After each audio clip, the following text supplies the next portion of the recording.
기독교의 예배는 이 하나님 여호와께 나아가는 통로고, 내가 너희와 이곳에서 만날 것이라고 만남의 장소가 성전이며, 이 성전에서 기도하는 모든 사람들마다 여호와 하나님 만나주시고 우리 일생을 상상할 수 없는 하나님 나라의 놀라운 기적의 삶으로 보장해 주고 있다는 사실을 기억하기를 간절히 축원합니다. 요약의 말씀을 함께 읽겠습니다. 예배의 본질은 여호와 하나님과의 만남입니다. 하나님의 은혜를 감사하는 예배를 통해 성전의 기쁨으로 평강의 예배자가 되는 것입니다. 할렐루야. 오늘 본문은 예수님께서 성전에 올라가셔서 유월절이 가까워서 이 예배를 위한 가르침, 진정한 예배가 무엇인가를 가르쳐 주신 말씀입니다. 성전에서 소와 양과 모든 비둘기 파는 자들과 돈 바꾸는 자들이 앉아 있는 것을 보시고 그것을 다 쫓아내셨습니다. 그것을 통해서 그 채찍으로 다 쫓아내시고, 그리고 성전의 본질이 무엇이냐? 예배라는 말씀을 선언하고 있는 사건인 것을 기억하기를 간절히 바랍니다. 간혹 이 성전에서 모든 것들을 쫓아낸 이 말씀 때문에 간혹 교회에서 물건을 팔거나 바자회를 하면 안 된다 이렇게 생각하기도 합니다. 그러나 이 말씀은 성전에서 예물이 되는 이 동물, 짐승에 대한 가치를 말씀하는 것이지 물건을 단순히 팔고 사고 하는 것이 아니라는 것입니다. 이것은 여호와 하나님을 만나는 예배 헌물이 형식화된 것을 단호하게 책망하는 말씀인 것입니다. 그러므로 이 짐승을 드린다는 것은 하나님의 아름다운 예배의 예물에 대한 가치인데, 이 짐승을 드리고 예배를 드렸다고 스스로 이야기하는 것, 예배는 여호와 하나님을 만나는 것이고 우리의 죄를 이제 고백하는 것이고 죄의 용서함을 받는 거룩함이 예배인데, 이 짐승을 잡아 맞췄기 때문에 나는 예배를 다 드렸다는 그 형식화 때문에 자기의 죄에 대한 고백이나 하나님을 만난 거룩한 믿음에 대한 가치나 그 삶에서 말씀을 통한 기적의 삶을 기대하지도 않았고 기대하는 모습도 보이지 않았을 뿐 아니라 메시아신 예수님이 그 성전에 들어갔음에도 불구하고 이들은 메시아에 대한 관심도 없는 형식화된 예배, 형식화된 성전의 모습으로 나타난 것을 예수님은 이 유월절을 맞이해 가면서 진정한 예수 그리스도에 대한 가치, 하나님 예배에 대한 가치를 설명해 주는 말씀이라는 걸 기억하기를 바랍니다. 오늘 흔히 짐승을 사고 팔면 잘못된 것이다 이렇게 생각할 수 있습니다. 그러나 이 성전에서 짐승을 사고 파는 것은 율법으로 허용된 말씀입니다. 신명기의 말씀을 보면 이제 이 모세가 하나님의 말씀을 받으면서 내가 너희에게 보낸 그 땅에 가면 택하신 곳이 있을 것이다.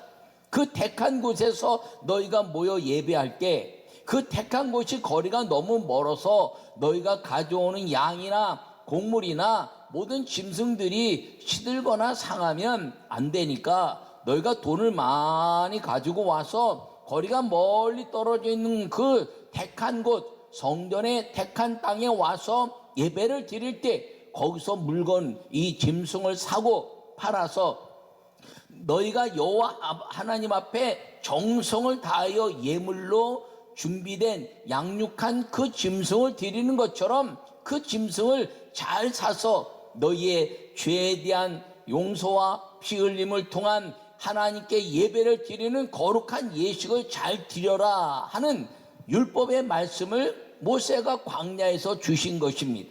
그런데 그 땅에 들어가서 성전을 짓고 이제 예배를 드리는데 정말 멀리서 오는 사람들이 와서 그 짐승을 팔면서 거룩하게 예배를 드렸습니다.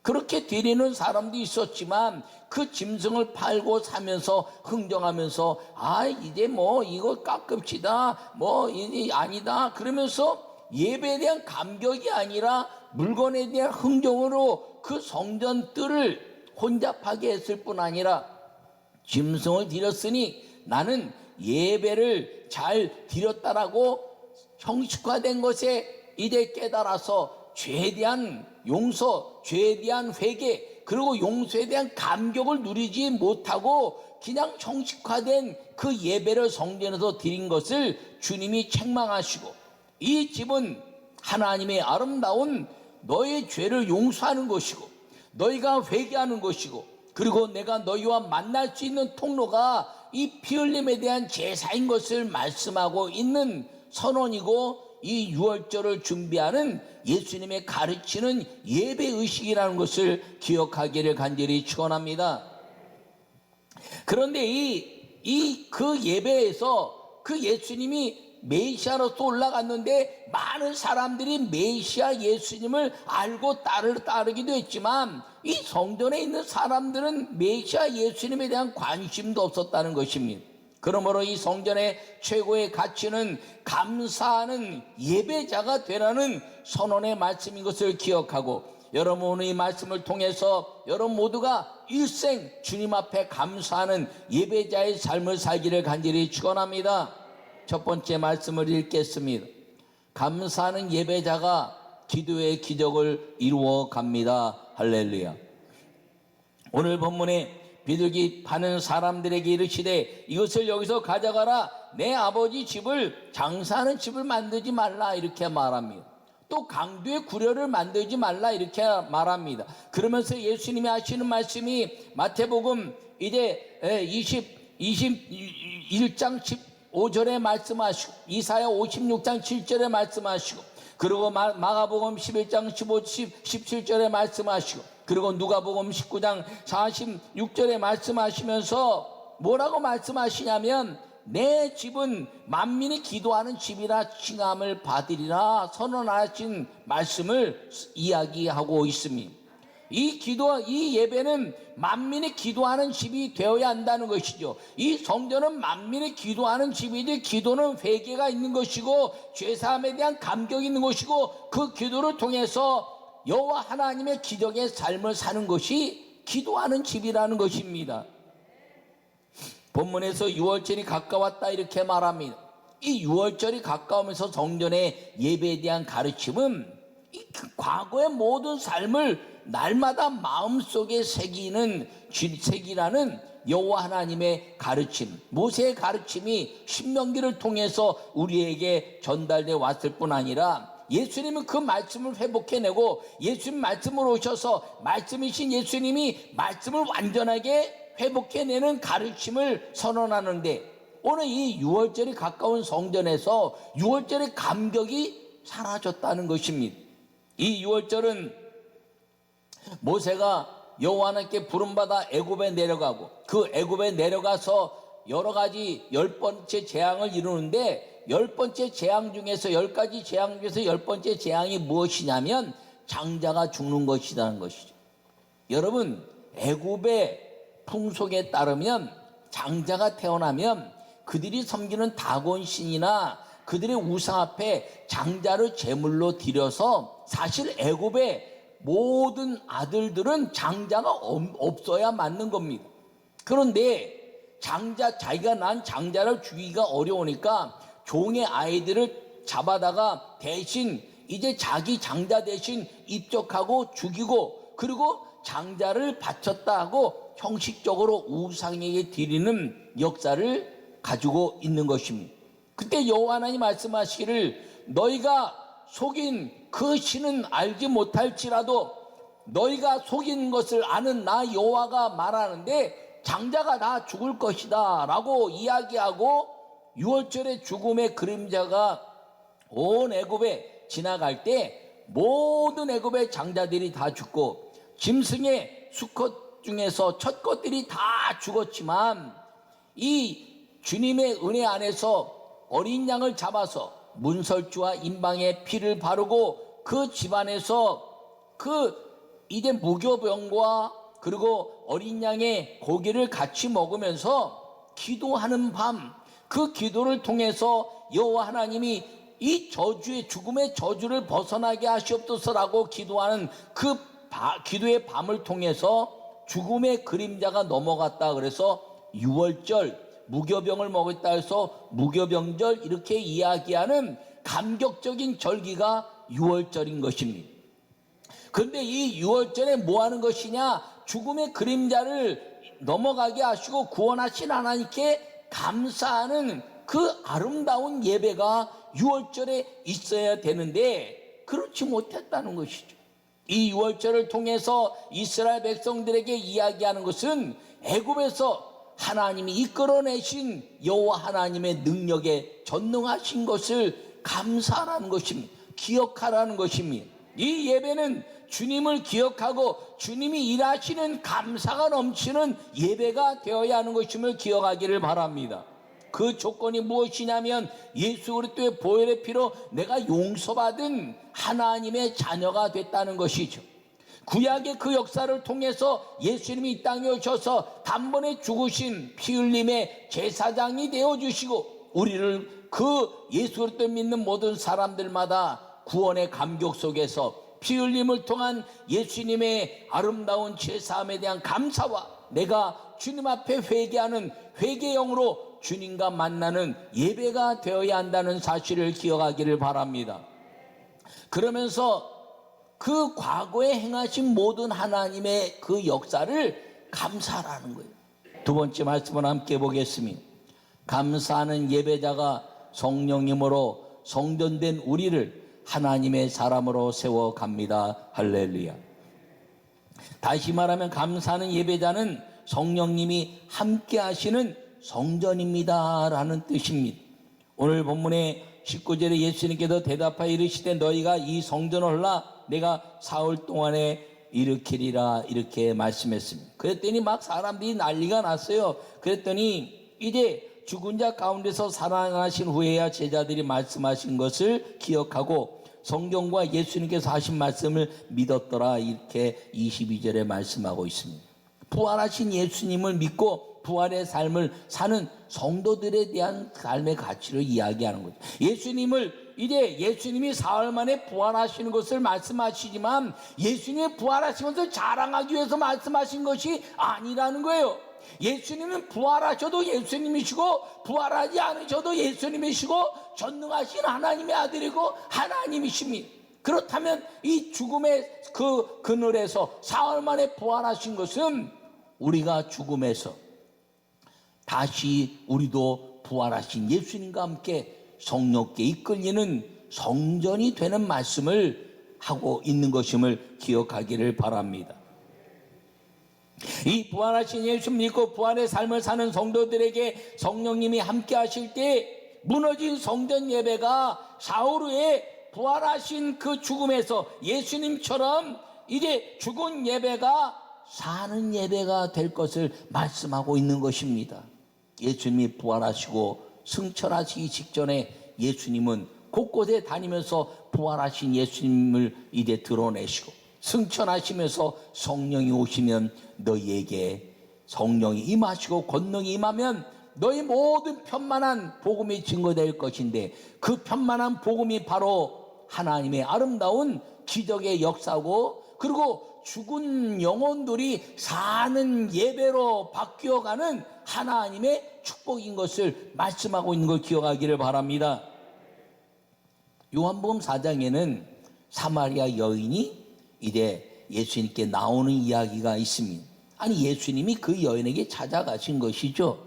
그랬더니 그 사마리아 여인이 당신은 선지자인데 이제 저 예루살렘에 있는 사람들은 메시아가 오시면 예루살렘에서 예배할 것이다 말씀하는데 우리는 여기서 예배한다고 믿고 있습니다. 그럼 메시아가 오시면 어디서 예배할까요? 라고 물으니까 사마리아 땅도 아니고 그리고 예루살렘 땅도 아니고 하나님은 신령과 진정으로 예배하는 자를 찾으신다. 할렐루야. 이 말을 하면 자칫 잘못하면 성전이 아닌 곳에서 예배해도 예배는 받으신다라고 이야기할 수가 있습니다. 물론 예배는 다 받으십니다. 그러나 주님이 말씀하신 것은 예배하는 것이 택하신 곳이 되게 하라라는 것입니다. 택하신 곳이 그 성전의 건물을 통해서 형식적인 예배가 있다면 무너뜨리라는 거죠. 그 무너뜨리지만 형식적인 예배가 아니라 택하신 곳이 하나님의 부활을 찬양하고 성령의 임재를 경험하면서 거기서 주님을 아름답게 예배할 때 기적의 택한 역사가 그곳에서 일어나는 것이 신령과 진정의 예배라는 것입니다. 거기서 죄사함에 대한 역사, 율법의 죄로 눌린 것들을 다 떨쳐버리고 동네 가서 내가 메시아를 만났다고 선언해내는 것이 택한 곳에서 신령과 진정으로 예배한 자들이 죄사함에 대한 감사와 성령이 동행하신 은혜 때문에 내가 이제 죄에서 완전히 자유함을 얻고 나를 묶고 있는 것들을 다 풀어헤쳤으며 내가 메시아를 만났다, 너희도 죄 가운데서 풀어져라 라는 선언의 전도의 열매들이 나타나기 시작하게 하는 곳이 택한 곳이요 신령과 진정으로 예배하는 장소가 되어야 한다는 것을 기억하기를 바랍니다. 그 택하신 곳이 누가 있는 곳이냐? 성전된 우리가 있는 곳입니다. 여러분, 요새 영상 예배 때문에 영상 예배가 중요하냐 성전 예배가 중요하냐 막 논란이 분분합니다. 성전 예배가 중요하죠. 그러나 성전 예배를 드릴 수 없기 때문에 영상 예배를 드립니다. 이 영상 예배는 오래 가면 안 됩니다. 왜요? 그것은 택한 곳이 아니에요.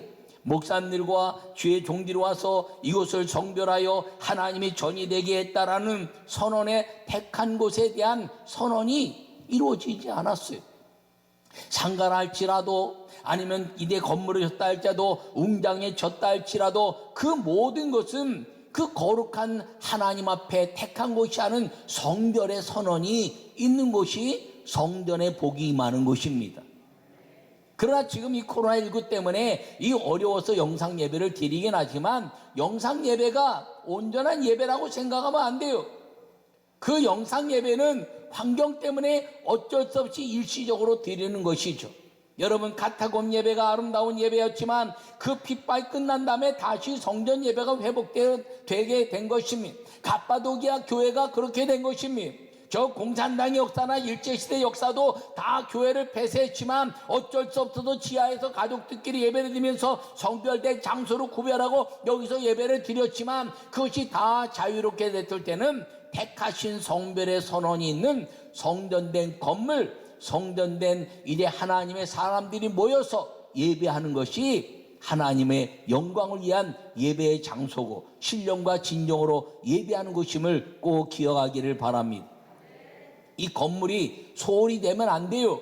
왜요? 물론 가장 중요한 것은 고린도전서 3장 16절에 말씀하신 것처럼 너희가 하나님의 성전인 것과 하나님의 성령이 너희 안에 거하는 것을 알지 못하느냐라고 말씀했기 때문에 성전된 우리를 말씀하시는 것은 성령이 임한 사람들이 감사하는 예배자가 됐을 때 우리는 성전된 하나님의 사람이 된다는 선언의 말씀인 것을 기억하기를 바랍니다. 그건 성령으로 말미암아 이루어지는 것이에요. 그런데 이 성전, 이 건물된 가치도 무시하면 안 됩니다. 왜요? 하나님이 성막을 친히 만드셨고 치수까지 정하셨고 솔로몬 성단도 치수까지 정하셨으며 이곳에서 기도할 때 내가 이제 하나님의 아름다운 역사로 말미암아 이곳에서 기도하면 내 귀에 귀와 눈을 여기에 둘 것이요 너희 염령을 끊을 것이고 땅을 회복할 것이며 그리고 모든 기근이 왔을 때 비를 낼 것이다 약속하신 것이 성전의 역사인 것입니다.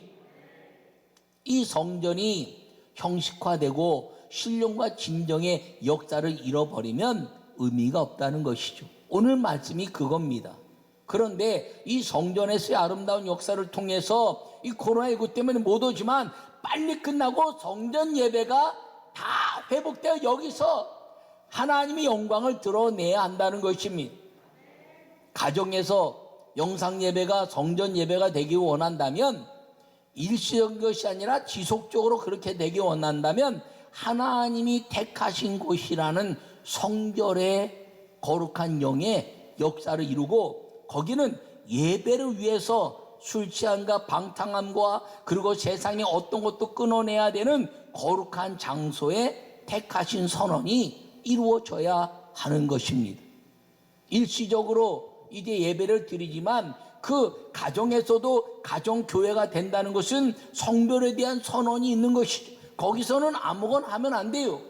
오직 예배를 위한 죄사함에 대한 그 고백, 하나님이 내 죄를 용서하시고 기도를 들으시는 만남의 장소, 거기는 세상에 대한 쾌락이나 세상의 방법이 섞이지 않는 거룩한 택하신 곳이 됐을 때 하나님의 성전의 복이 임하는 것입니다. 그게 아니면 일시적인 것이. 여러분이 부활의 아름다운 역사를 통해서 요한복음 4장에 말씀하신 것은 사마리아도 아니고 예루살렘도 아니라 말씀하신 것은 아무 데서나 예배드리란 말이 아니라 여호와 하나님이 임재하시고 예수 그리스도로 말미암아 우리의 죄를 용서하시는 그 죄사함에 대한 선언과 그리고 회개에 대한 예배자들과 그리고 그것을 통한 하나님이 기쁨과 감사와 희열과 그리고 기도의 응답이 넘치는 감사의 기적이 있는 삶을 통해서 감사하는 예배자가 넘쳐나게 하는 그 장소, 신령과 진정으로 예배하는 성별된 택하신 곳, 이것이 예배의 장소고, 그리고 그렇게 형식화된 성전이 아무리 화려하다 할지라도 헐어버리라는 것이에요. 거기에 신령과 진정으로 택한 곳을 만들어서 하나님의 임재와 여호와 하나님의 기적의 역사와 그리고 예수 그리스도의 보혈의 은혜, 메시아로 오신 그분을 높이는 기적의 아름다운 감사하는 예배자들이 넘쳐나게 만들 때 이 성전은 허물어 버렸으나 다시 사는 예배로 아름다운 역사를 이루는 택한 곳이 된다는 선언이 오늘 이 말씀인 것을 기억하기를 바랍니다. 나는 우리 모든 성도들이 이 코로나19를 이기고 2021년도에는 이 성전된 아름다운 택하신 곳에서 성전된 우리가 여기에 모여서 주님 앞에 죄사함의 회개를 하고 그리고 예수 그리스도의 보혈의 피를 찬양하며 그리고 기도하여 기적의 삶, 이 땅에 부족하고 연약한 것 투성이지만 광야에서 40년을 먹이신 기적의 삶의 역사, 기적의 응답의 역사를 누리고 사는 우리 모두가 되시기를 간절히 축원합니다. 2021년도에 여러분 모두가 감사하는 예배자가 되시기를 바랍니다. 그래서 이곳에서 하나님의 영광을 나타내고 감사할 때 출애굽의 역사로부터 아니 그 이전에 아브라함과 이삭과 야곱의 하나님이라 말씀하신 그 역사로부터 오늘 나에게까지 역사하시는 성전에 임재하신 여호와 하나님, 그리고 십자가에 죽으셔서 피 흘려 죽으시고 모든 죄를 용서하셔서 우리의 죄를 고백하는 사람들마다 구원의 선물과 그리고 하나님 아버지의 자녀된 권세로 기도할 때마다 기적을 통해서 응답하시는 그 하나님의 역사에 감사하는 예배자로 살아 여러분 인생이 하나님 아버지의 자녀된 권세로 살아가는 2021년 복된 축복에 감사하는 예배자가 되시기를 간절히 축원합니다.